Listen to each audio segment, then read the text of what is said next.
Hey guys, Joe here, back to the Word, today with another 2-minute book review. Remember to like and subscribe for content like this. Today's book is Lead, 12 Gospel Principles for Leadership in the Church by David Tripp. I finished this book a few months ago, but just wanted to share it with all of you as I've been revisiting it recently. Such a great read. So first up, who is this for? This is a great and recommended read for anyone who's in church leadership, will be in church leadership, or you work with church leadership on a regular basis. Super helpful. 2, who wrote it? It's written by David Tripp. He has a history as a pastor, but also a Christian counselor. He's written many books around the gospel, but this is a unique church leadership book that was super helpful. And so he wrote it out of this first book that he wrote called Dangerous Calling, on what it means to be a pastor, the unique challenges of that, what a pastor needs to be to lead the church. And he knew when he wrote that he was going to be the guy who started getting the phone calls.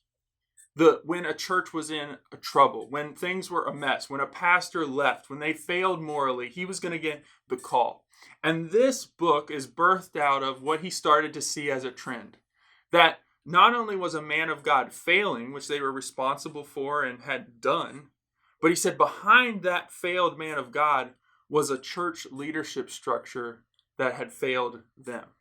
That there were things in the church structure that needed to be changed and shaped by the gospel, in addition to the pastor being shaped and defined by the gospel. And so these 12 principles are super helpful. It's about a 200-page read, and he's really going after how can we get healthy church culture? How can we structure our culture around the gospel? So third, what stands out? I just said one of them, which is why he wrote this book.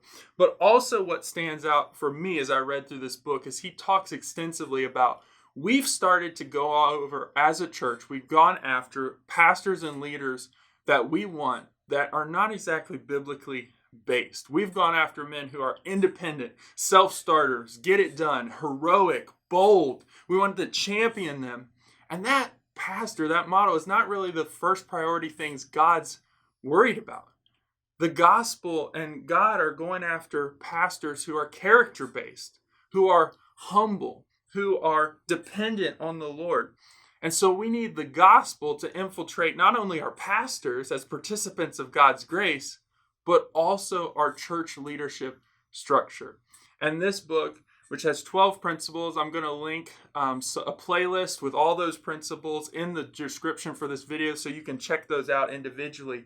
But this book is super helpful in seeing what needs to be formed character-wise in the pastor, but also in the church leadership and the church as a whole. I'd encourage you to pick it up today.